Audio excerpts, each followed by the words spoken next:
ਦਸ਼ਮੇਸ਼ ਪਿਤਾ ਸ੍ਰੀ ਗੁਰੂ ਗੋਬਿੰਦ ਸਿੰਘ ਪਾਤਸ਼ਾਹ ਜੀ ਵੱਲੋਂ ਵਰੋਸਾਏ ਦਮਦਮੀ ਟਕਸਾਲ ਦੇ ਮੌਜੂਦਾ ਕੇਂਦਰੀ ਅਸਥਾਨ ਗੁਰਦੁਆਰਾ ਗੁਰਦਰਸ਼ਨ ਪ੍ਰਕਾਸ਼ ਹੈੱਡਕੁਆਟਰ ਦਮਦਮੀ ਟਕਸਾਲ ਜੱਥਾ ਪਿੰਡਰਾ ਮਹਿਤਾ ਸ੍ਰੀ ਅੰਮ੍ਰਿਤਸਰ ਸਾਹਿਬ 20ਵੀਂ ਸਦੀ ਦਾ ਅਧਿਆਤਮਵਾਦ ਅਤੇ ਸਿੱਖ ਸੰਘਰਸ਼ ਦਾ ਕੇਂਦਰ ਬਿੰਦੂ ਰਿਹਾ ਹੈ। ਦਮਦਮੀ ਟਕਸਾਲ ਪੰਥ ਦੀ ਸਭ ਤੋਂ ਪੁਰਾਣੀ ਜਥੇਬੰਦੀ ਹੈ, ਜਿਸ ਨੂੰ 300 ਸਾਲਾਂ ਤੋਂ ਵੀ ਵੱਧ ਦਾ ਸਮਾਂ ਹੋ ਚੁੱਕਿਆ ਹੈ। ਇਸ ਟਕਸਾਲ ਦਾ ਮੁੱਢ ਉਦੋਂ ਵੱਜਦਾ ਹੈ ਜਦੋਂ ਤਖਤ ਸ੍ਰੀ ਦਮਦਮਾ ਸਾਹਿਬ ਗੁਰੂ ਕੀ ਕਾਸ਼ੀ ਵਿਖੇ ਸ੍ਰੀ ਗੁਰੂ ਗੋਬਿੰਦ ਸਿੰਘ ਪਾਤਸ਼ਾਹ ਜੀ ਨੇ 1705 ਈਸਵੀ ਤੋਂ 1706 ਈਸਵੀ ਤੱਕ ਏਕ ਓਂਕਾਰ ਤੋਂ 1810-20 ਤੱਕ ਸੰਪੂਰਨ ਸ੍ਰੀ ਗੁਰੂ ਗ੍ਰੰਥ ਸਾਹਿਬ ਜੀ ਦੀ ਬਾਣੀ ਭਾਈ ਮਨੀ ਸਿੰਘ ਜੀ ਨੂੰ ਲਿਖਾਰੀ ਲਾ ਕੇ ਲਿਖਵਾਈ। ਗੁਰੂ ਪਿਤਾ ਜੀ ਦੁਪਹਿਰ ਤੋਂ ਪਹਿਲਾਂ ਗੁਰਬਾਣੀ ਲਿਖਵਾਉਂਦੇ ਸਨ ਅਤੇ ਸ਼ਾਮ ਨੂੰ ਉਚਾਰੀ ਹੋਈ ਗੁਰਬਾਣੀ ਦੇ ਅਰਥ ਕਰਕੇ ਸੁਣਾਉਂਦੇ ਸਨ। ਜਿਨ੍ਹਾਂ 48 ਸਿੰਘਾਂ ਨੇ ਲਗਾਤਾਰ ਸਾਰੀ ਕਥਾ ਸੁਣੀ ਉਹ ਵਿਦੇਹ ਮੁਕਤ ਹੋ ਗਏ, ਜਿਨ੍ਹਾਂ ਵਿੱਚੋਂ ਭਾਈ ਮਨੀ ਸਿੰਘ ਜੀ ਤੇ ਬਾਬਾ ਦੀਪ ਸਿੰਘ ਜੀ ਨੂੰ ਹਜ਼ੂਰ ਦਾ ਬਚਨ ਹੋਇਆ ਕਿ ਭਾਈ ਮਨੀ ਸਿੰਘ ਜੀ ਤੁਸੀਂ ਸੱਚਖੰਡ ਸ੍ਰੀ ਹਰਮੰਦਰ ਸਾਹਿਬ ਅੰਮ੍ਰਿਤਸਰ ਵਿਖੇ ਗ੍ਰੰਥੀ ਦੀ ਸੇਵਾ ਅਤੇ ਗੁਰਬਾਣੀ ਦੇ ਅਰਥ ਪੜ੍ਹਾਉਣ ਦੀ ਸੇਵਾ ਕਰੋ। ਤੁਹਾਡੇ ਸਰੀਰ ਦਾ ਬੰਦ ਕੱਟੇ ਜਾਣ ਤੇ ਵੀ ਤੁਹਾਡੀ ਇਸ ਅਵਸਥਾ ਵਿੱਚ ਕੋਈ ਫਰਕ ਨਹੀਂ ਪਵੇਗਾ। ਤੇ ਗੁਰੂ ਪਾਤਸ਼ਾਹ ਜੀ ਨੇ ਬਾਬਾ ਦੀਪ ਸਿੰਘ ਜੀ ਨੂੰ ਇਹ ਹੁਕਮ ਕੀਤਾ ਕਿ ਤੁਸੀਂ ਇੱਥੇ ਹੀ ਤਖਤ ਸ੍ਰੀ ਦਮਦਮਾ ਸਾਹਿਬ ਸਾਬੋ ਕੀ ਤਲਵੰਡੀ ਵਿਖੇ ਰਹਿ ਕੇ ਗੁਰਬਾਣੀ ਦੇ ਅਰਥ ਪੜ੍ਹਾਓ ਅਤੇ ਗੁਰਮਤ ਦਾ ਪ੍ਰਚਾਰ ਕਰੋ। ਤੁਹਾਡਾ ਧੜ ਨਾਲੋਂ ਸੀਸ ਵੱਖਰਾ ਹੋਣ ਤੇ ਵੀ ਤੁਹਾਡੀ ਇਸ ਅਵਸਥਾ ਵਿੱਚ ਕੋਈ ਫਰਕ ਨਹੀਂ ਪਵੇਗਾ। ਜਿਸ ਤੋਂ ਬਾਅਦ ਭਾਈ ਮਨੀ ਸਿੰਘ ਜੀ ਨੇ ਸ੍ਰੀ ਅੰਮ੍ਰਿਤਸਰ ਸਾਹਿਬ ਵਿਖੇ ਅਤੇ ਬਾਬਾ ਦੀਪ ਸਿੰਘ ਜੀ ਨੇ ਤਖਤ ਸ੍ਰੀ ਦਮਦਮਾ ਸਾਹਿਬ ਸਾਬੋ ਕੀ ਤਲਵੰਡੀ ਵਿਖੇ ਗੁਰਬਾਣੀ ਦੇ ਅਰਥ ਪੜ੍ਹਾਏ ਤੇ ਨਾਲ ਗੁਰਮਤ ਦਾ ਮਹਾਨ ਪ੍ਰਚਾਰ ਵੀ ਕੀਤਾ, ਜਿਨ੍ਹਾਂ ਤੋਂ ਸੀਨੇ ਬਸੀਨੇ ਗੁਰਬਾਣੀ ਦੇ ਅਰਥ ਦੀਆਂ ਟਕਸਾਲਾਂ ਅੱਜ ਵੀ ਚੱਲ ਰਹੀਆਂ ਹਨ ਅਤੇ ਇਸ ਵਿੱਚ ਰੱਤੀ ਜਿੰਨਾ ਵੀ ਫਰਕ ਨਹੀਂ ਪਾਇਆ ਗਿਆ। ਦਮਦਮੀ ਟਕਸਾਲ ਦੀ ਸੰਪਰਦਾਇ ਪ੍ਰਣਾਲੀ ਵੱਲ ਝਾਤੀ ਮਾਰੀਏ ਤਾਂ ਇਸ ਟਕਸਾਲ ਦੇ ਬਾਨੀ ਧੰਨ ਸ੍ਰੀ ਗੁਰੂ ਗੋਬਿੰਦ ਸਿੰਘ ਪਾਤਸ਼ਾਹ ਜੀ ਤੋਂ ਬਾਅਦ ਬਾਬਾ ਦੀਪ ਸਿੰਘ ਜੀ ਸ਼ਹੀਦ ਦਮਦਮੀ ਟਕਸਾਲ ਦੇ ਦੂਜੇ ਮੁਖੀ ਹੋਏ ਅਤੇ ਆਪ ਜੀ ਦੇ ਵੇਲੇ ਦਮਦਮੀ ਟਕਸਾਲ ਦਾ ਪਹਿਲਾ ਹੈੱਡਕੁਆਟਰ ਤਖਤ ਸ੍ਰੀ ਦਮਦਮਾ ਸਾਹਿਬ ਗੁਰੂ ਕੀ ਕਾਸ਼ੀ ਰਿਹਾ। ਤੀਜੇ ਮੁਖੀ ਸ਼ਹੀਦ ਬਾਬਾ ਗੁਰਬਖਸ਼ ਸਿੰਘ ਜੀ ਦੇ ਸਮੇਂ ਦਮਦਮੀ ਟਕਸਾਲ ਦਾ ਹੈੱਡਕੁਆਟਰ ਸ੍ਰੀ ਅਨੰਦਪੁਰ ਸਾਹਿਬ ਰਿਹਾ। ਚੌਥੇ ਮੁਖੀ ਗਿਆਨੀ ਸੂਰਤ ਸਿੰਘ ਜੀ ਨੇ ਪਹਿਲਾਂ ਚੰਨਿਓਟ ਪਾਕਿਸਤਾਨ ਅਤੇ ਫਿਰ ਸ੍ਰੀ ਅੰਮ੍ਰਿਤਸਰ ਸਾਹਿਬ ਨੂੰ ਦਮਦਮੀ ਟਕਸਾਲ ਦਾ ਕੇਂਦਰੀ ਅਸਥਾਨ ਬਣਾਇਆ। ਪੰਜਵੇਂ ਮੁਖੀ ਭਾਈ ਗੁਰਦਾਸ ਜੀ, ਛੇਵੇਂ ਮੁਖੀ ਭਾਈ ਸੰਤ ਸਿੰਘ ਜੀ, ਸੱਤਵੇਂ ਮੁਖੀ ਭਾਈ ਦਇਆ ਸਿੰਘ ਜੀ, ਅੱਠਵੇਂ ਮੁਖੀ ਸੰਤ ਭਗਵਾਨ ਸਿੰਘ ਜੀ ਤੇ ਨੌਵੇਂ ਮੁਖੀ ਸੰਤ ਹਰਨਾਮ ਸਿੰਘ ਜੀ ਤੱਕ ਸ੍ਰੀ ਅੰਮ੍ਰਿਤਸਰ ਸਾਹਿਬ ਵਿਖੇ ਹੀ ਕੇਂਦਰ ਰੱਖਿਆ ਗਿਆ ਅਤੇ ਨਾਲ ਸੱਚਖੰਡ ਸ੍ਰੀ ਹਰਮੰਦਰ ਸਾਹਿਬ ਜੀ ਦੀ ਸੇਵਾ ਸੰਭਾਲ ਵੀ ਚੱਲਦੀ ਰਹੀ। ਇਸ ਜਥੇਬੰਦੀ ਦੇ 10ਵੇਂ ਮੁਖੀ ਸੰਤ ਬਿਸ਼ਨ ਸਿੰਘ ਜੀ ਮੁਰਾਲੇ ਵਾਲਿਆਂ ਦਾ ਪ੍ਰਚਾਰ ਕੇਂਦਰ ਮੁਰਾਲੇ ਗੁਰਦੁਆਰਾ ਸੰਤਪੁਰਾ ਜ਼ਿਲ੍ਹਾ ਗੁਜਰਾਤ ਪਾਕਿਸਤਾਨ ਰਿਹਾ। 11ਵੇਂ ਮੁਖੀ ਸੰਤ ਗਿਆਨੀ ਸੁੰਦਰ ਸਿੰਘ ਜੀ ਖਾਲਸਾ ਭਿੰਡਰਾਂ ਵਾਲੇ ਅਤੇ 12ਵੇਂ ਮੁਖੀ ਸੰਤ ਗਿਆਨੀ ਗੁਰਬਚਨ ਸਿੰਘ ਜੀ ਖਾਲਸਾ ਭਿੰਡਰਾਂ ਵਾਲਿਆਂ ਨੇ ਗੁਰਦੁਆਰਾ ਅਖੰਡ ਪ੍ਰਕਾਸ਼ ਭਿੰਡਰਾਂ ਕਲਾ ਜ਼ਿਲ੍ਹਾ ਮੋਗਾ ਨੂੰ ਦਮਦਮੀ ਟਕਸਾਲ ਦਾ ਕੇਂਦਰੀ ਅਸਥਾਨ ਬਣਾਇਆ, ਜਿਸ ਕਾਰਨ ਆਪ ਦੋਹਾਂ ਦੇ ਨਾਵਾਂ ਨਾਲ ਅਤੇ ਆਪ ਜੀ ਦੇ ਬਾਅਦ ਆਉਣ ਵਾਲੇ ਮੁਖੀਆਂ ਦੇ ਨਾਵਾਂ ਦੇ ਨਾਲ ਭਿੰਡਰਾਂ ਵਾਲਾ ਲਕਬ ਜੁੜ ਗਿਆ। ਗਿਆਨੀ ਸੁੰਦਰ ਸਿੰਘ ਜੀ ਖਾਲਸਾ ਭਿੰਡਰਾਂ ਵਾਲਿਆਂ ਦਾ ਜਨਮ ਭਿੰਡਰਾਂ ਕਲਾ ਹੋਣ ਕਰਕੇ ਦਮਦਮੀ ਟਕਸਾਲ ਦਾ ਨਾਂ ਵੀ ਭਿੰਡਰਾਂ ਵਾਲਾ ਜੱਥਾ ਪ੍ਰਸਿੱਧ ਹੋ ਗਿਆ। 12ਵੇਂ ਮੁਖੀ ਗਿਆਨੀ ਗੁਰਬਚਨ ਸਿੰਘ ਜੀ ਖਾਲਸਾ ਭਿੰਡਰਾਂ ਵਾਲਿਆਂ ਦਾ ਜਨਮ ਪਿੰਡ ਅਖਾੜਾ ਤਹਿਸੀਲ ਜਗਰਾਓਂ ਜ਼ਿਲ੍ਹਾ ਲੁਧਿਆਣਾ ਵਿਖੇ 1902 ਈਸਵੀ ਨੂੰ ਹੋਇਆ।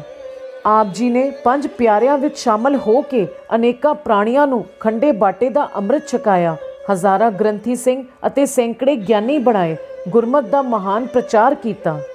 1969 ਈਸਵੀ ਨੂੰ ਅੰਮ੍ਰਿਤ ਵੇਲੇ 2:10 ਤੇ ਵਾਹਿਗੁਰੂ ਮੰਤਰ ਦਾ ਸਿਮਰਨ ਕਰਦੇ ਹੋਏ ਆਪ ਜੀ ਸੱਚਖੰਡ ਜਾ ਬਿਰਾਜੇ। ਆਪ ਜੀ ਨੇ ਗੁਰਦੁਆਰਾ ਗੁਰਦਰਸ਼ਨ ਪ੍ਰਕਾਸ਼ ਵਿਖੇ ਭੋਰਾ ਸਾਹਿਬ ਵਾਲੇ ਅਸਥਾਨ ਤੇ ਹੀ ਸੱਚਖੰਡ ਗਮਨ ਕੀਤਾ। ਦਮਦਮੀ ਟਕਸਾਲ ਦਾ ਮੌਜੂਦਾ ਹੈੱਡਕੁਆਟਰ ਗੁਰਦੁਆਰਾ ਗੁਰਦਰਸ਼ਨ ਪ੍ਰਕਾਸ਼ ਜੱਥਾ ਪਿੰਡਰਾ ਮਹਿਤਾ ਸ੍ਰੀ ਅੰਮ੍ਰਿਤਸਰ ਸਾਹਿਬ 12ਵੇਂ ਮੁਖੀ ਸੰਤ ਗਿਆਨੀ ਗੁਰਬਚਨ ਸਿੰਘ ਜੀ ਖਾਲਸਾ ਭਿੰਡਰਾਂ ਵਾਲਿਆਂ ਦਾ ਸੱਚਖੰਡ ਗਮਨ ਅਸਥਾਨ ਹੈ, ਜਿਸ ਨੂੰ ਦਮਦਮੀ ਟਕਸਾਲ ਦੇ 13ਵੇਂ ਮੁਖੀ ਸੰਤ ਗਿਆਨੀ ਕਰਤਾਰ ਸਿੰਘ ਜੀ ਖਾਲਸਾ ਭਿੰਡਰਾਂ ਵਾਲਿਆਂ ਨੇ ਹੈੱਡਕੁਆਟਰ ਵਜੋਂ ਸਥਾਪਿਤ ਕੀਤਾ।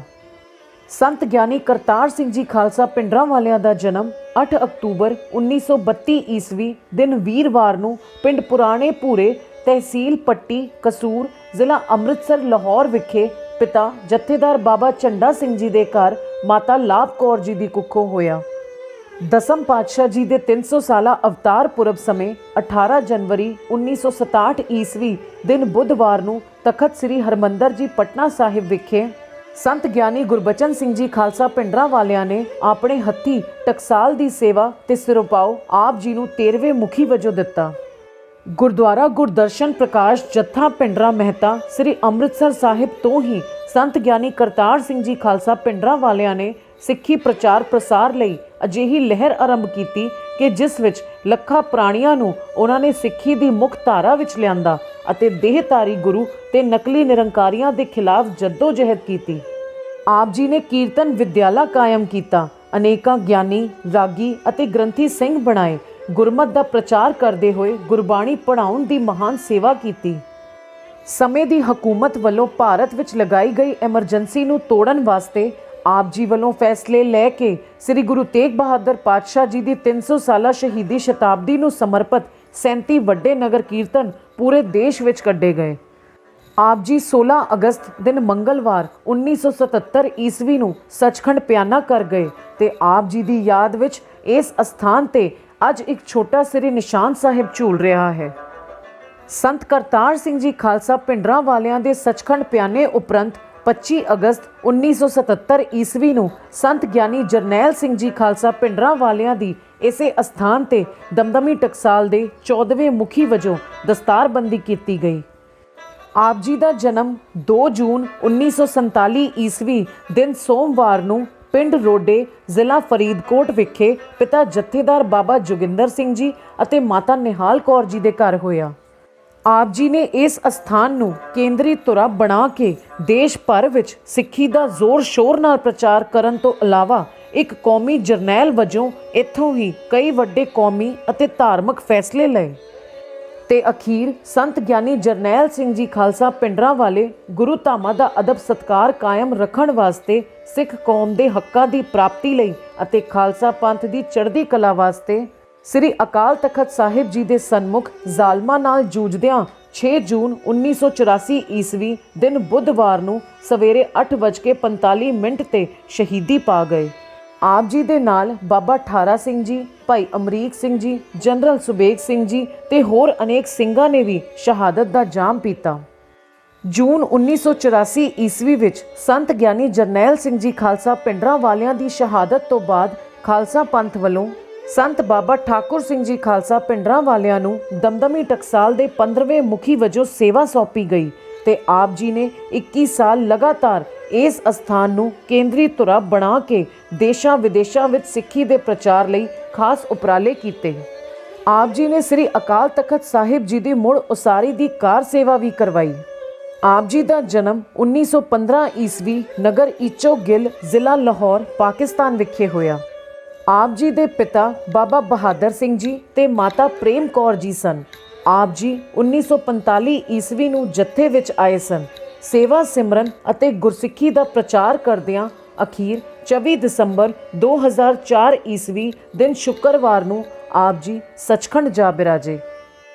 ਉਪਰੰਤ ਜਨਵਰੀ 2005 ਈਸਵੀ ਨੂੰ ਸੰਤ ਬਾਬਾ ਠਾਕੁਰ ਸਿੰਘ ਜੀ ਖਾਲਸਾ ਦੇ ਦੁਸ਼ਹਿਰੇ ਦੇ ਭੋਗ ਅਤੇ ਅਮਰ ਸ਼ਹੀਦ ਸੰਤ ਗਿਆਨੀ ਜਰਨੈਲ ਸਿੰਘ ਜੀ ਖਾਲਸਾ ਪਿੰਡਰਾਂ ਵਾਲਿਆਂ ਦੇ ਦੁਸ਼ਹਿਰੇ ਦੇ ਭੋਗ ਅਤੇ ਸ਼ਹੀਦੀ ਸਮਾਗਮ ਤੇ ਦਮਦਮੀ ਟਕਸਾਲ ਜੱਥਾ ਪਿੰਡਰਾ ਮਹਿਤਾ ਸਮੂਹ ਸਿੱਖ ਸੰਗਤ, ਸਿੱਖ ਸੰਪਰਦਾਵਾਂ ਅਤੇ ਪ੍ਰਮੁੱਖ ਸ਼ਖਸੀਅਤਾਂ ਵੱਲੋਂ ਸ੍ਰੀਮਾਨ ਗਿਆਨੀ ਹਰਨਾਮ ਸਿੰਘ ਜੀ ਖਾਲਸਾ ਨੂੰ ਦਸਤਾਰਬੰਦੀ ਦੀ ਰਸਮ ਕਰਕੇ ਦਮਦਮੀ ਟਕਸਾਲ ਦੇ 16ਵੇਂ ਮੁਖੀ ਨਿਯੁਕਤ ਕੀਤਾ ਗਿਆ।